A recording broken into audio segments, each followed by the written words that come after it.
To the issue of climate change, and while this topic very nearly cost Malcolm Turnbull his position as Leader of the Opposition today, most Australians are more concerned with what it will cost them.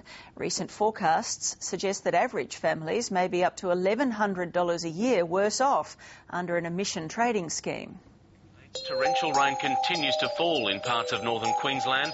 Water levels street after street of scorched earth, homes turned to ashes. The drought is now counting down to an unprecedented crisis.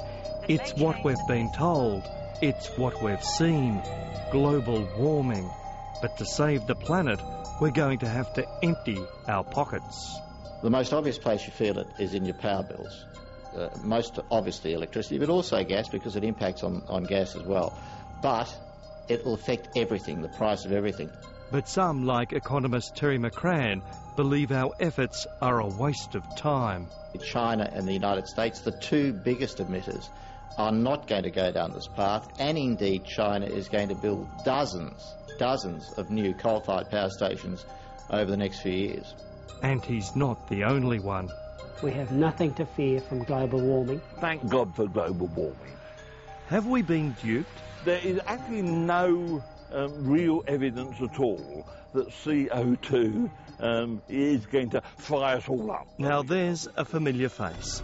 Cast your mind back 25 years, if you can, and you'll notice this guy made the news every night.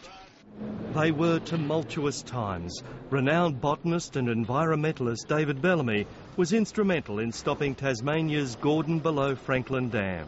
To exclude a citizen of any country from a site which is on the UNESCO World Heritage Register and hence has been afforded international protection can do nothing but harm to the international reputation of Australia. I lived here as a kid. A quarter of a century on, 76-year-old Bellamy is back on the world stage. There was Bob Brown, there was Dick Smith. But the battle to save Tasmania's southwest wilderness is nothing to the war he is now raging. I can't believe how the whole world's been taken on in this way.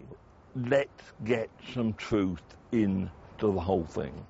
Quite simply, Dr. Bellamy believes weather is cyclical.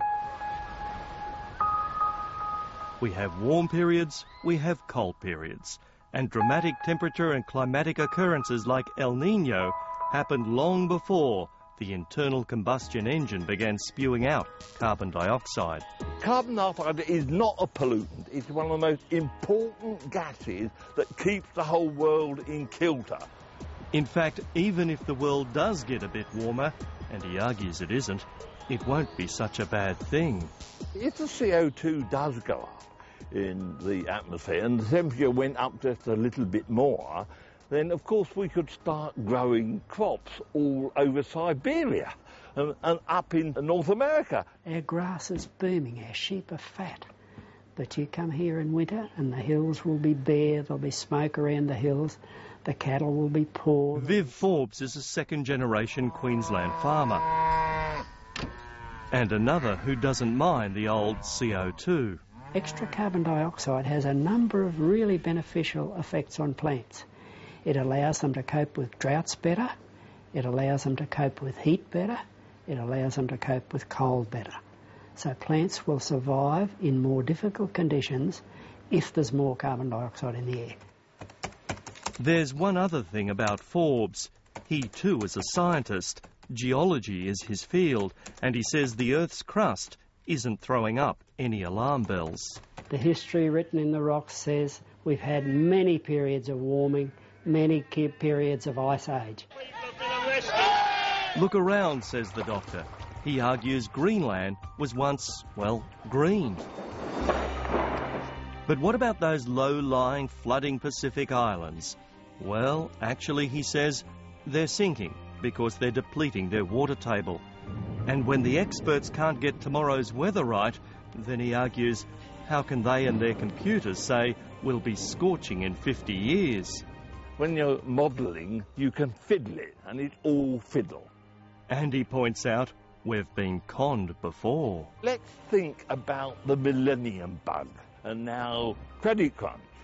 tens of thousands of some of the highly paid people in the world all fell for it, didn't they? And cost us billions. And it's just the same with global warming. The bottom line is we, the nation, every Australian, bleeds for absolutely no point because we suffer economically and it will achieve nothing in terms of the climate.